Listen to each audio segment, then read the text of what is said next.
Hello everyone, it's quite a pleasant day here in Cookstown. I'm sitting in the sunroom during this lockdown. I hope I'm not burning out. I have the camera set exposed for the way the light was at the start of this session, and sometimes the sun breaks through the clouds and I look like I'm overexposed. But anyway, I'd like to share with you how I got interested in the night sky and how I got interested in comets.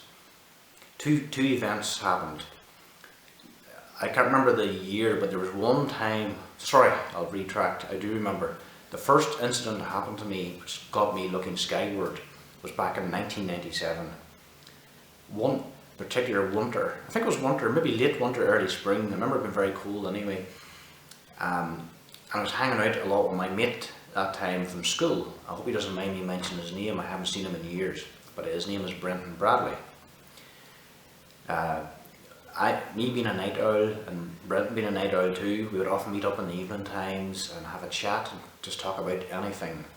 So at this particular time, we met up late one night and Brenton had a car at the time. We would drive around the town and we'd park, we'd talk, we'd laugh, we'd joke about everything, discuss everything under the sun, from serious issues to laughing and carrying on about school, you know, the usual things.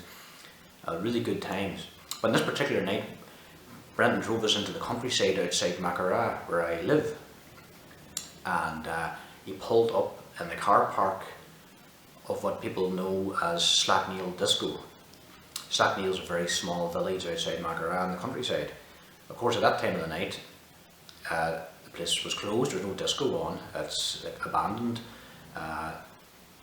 And it was pitch black. I mean, the skies were so dark back then, really dark. I vividly remember how dark the sky was, exceptional quality. There were no outdoor farm lights back then, spotlights, searchlights, all security lights, all that kind of stuff, and light pollution was greatly reduced, so the sky was exceptional.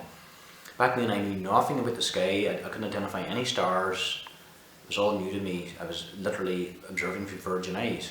So anyway, this particular night we're sitting in the car, and it was the early hours of the morning. We were talking that much and having such a good time, talking about the past and reminiscing, we forgot how late it was. At this time I speculate it must have been somewhere around 4 or 5 in the morning. So we stepped out of the car to stretch our legs, and the stars were incredible. I remember being so cold, the place covered in frost. And all of a sudden I remember Brent and I casually talking and turning around and looking towards the east. And there in the sky was something I have never seen before, which completely blew me away. At first I didn't know what it was, neither did Brendan. We were completely mystified at this thing that looked to us like there was something hidden in the sky. It shouldn't have been there. The eastern sky was velvet black, full of stars, everything looked the way it should do. There in the middle of these stars, rising up from the horizon, was this object hanging in the sky, which totally baffled me. I remember the big white fuzzy head on it, and what I now know to be a vast tail sweeping up from it. That tail extended up above a tree on the horizon, and all I seen was this object with a massive bright beam of light just rising slowly with the stars over the top of the canopy of dark trees. It looked to me like a vast torch was hanging in the sky with the torch beam just fanning outward among the stars. Only thing is, I actually thought this must be some kind of massive searchlight attached to some kind of crane or something like, but there was nothing there. It was just suspended in the sky. Nobody was holding it up. There was no object holding it up. Yet it looked so distant, yet close. At the time we actually seriously thought, could this be a UFO? Because we'd never seen anything like it before.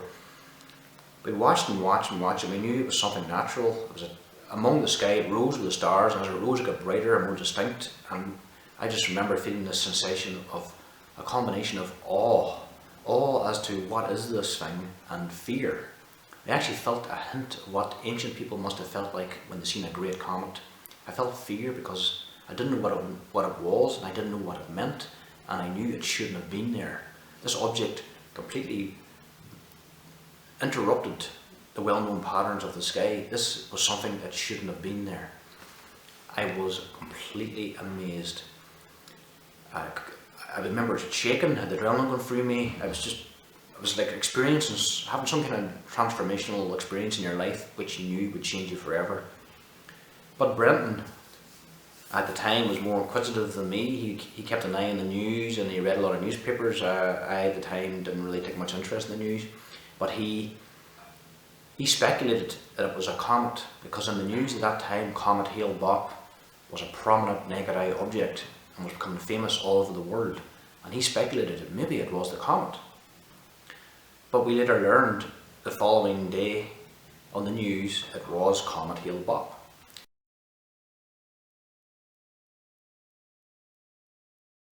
This was my first experience of something happening in the night sky that caught my attention and captured me, and it was my first sighting of a comet and my first sighting of a great comet. I can still see it in my mind's eye now. It's completely different from any photographs I've seen online of the comet. I'll upload one here now just for an example.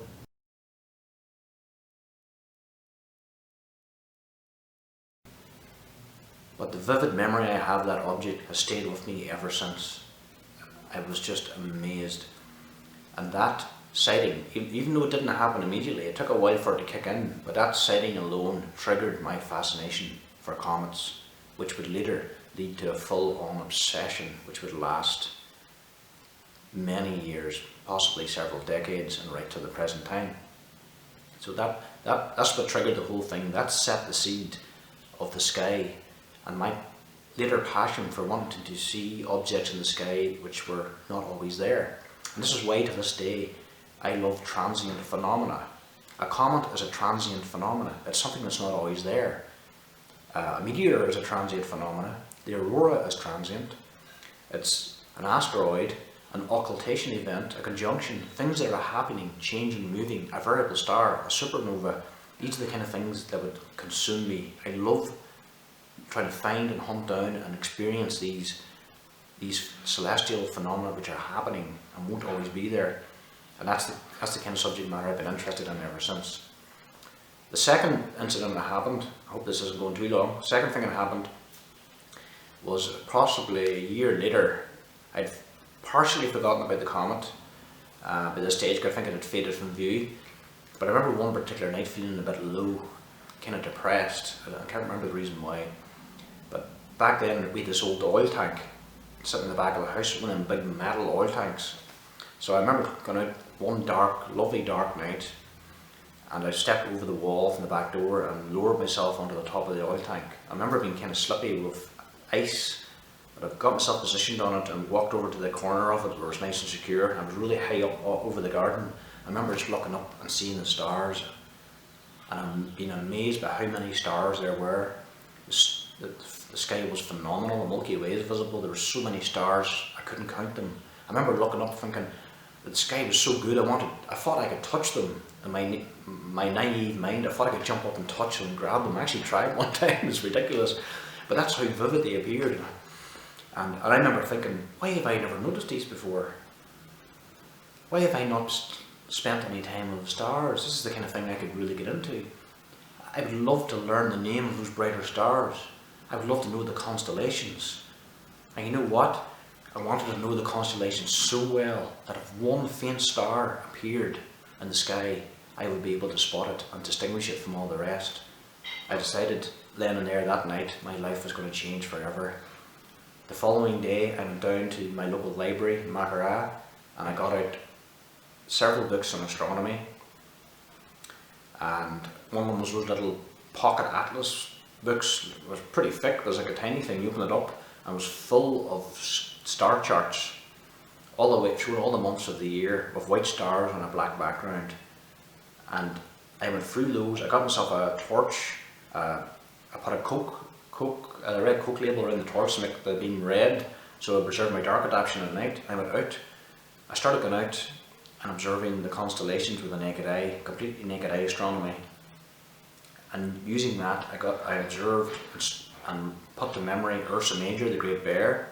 I remember being amazed at the feeling I had of being able to find a constellation in the sky and put it to memory. I could see the shape of the constellation, and from it I managed to find the North Star, Polaris, which amazed me because now that I've seen it, I would never forget it. Any night I went out, I'd be able to find the North Star. This was like some kind of skill that maybe served me well in later life somewhere if I needed it. I was just full of such great knowledge.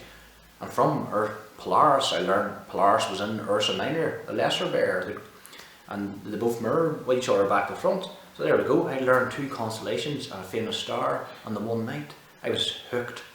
Every clear night I went out with my torch, I learned a new constellation.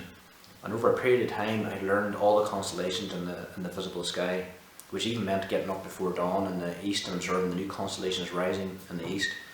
So pretty soon I put them all to memory, and I realised then I was good at memorising star patterns. So anyway, I'm getting ahead of myself. That's the 2 events which got me hooked on the night sky and on astronomy and transient phenomena. Thank you very much for listening. Oh, and by the way, shout out to Nathan Boyle. How you doing, Nathan? Thanks very much.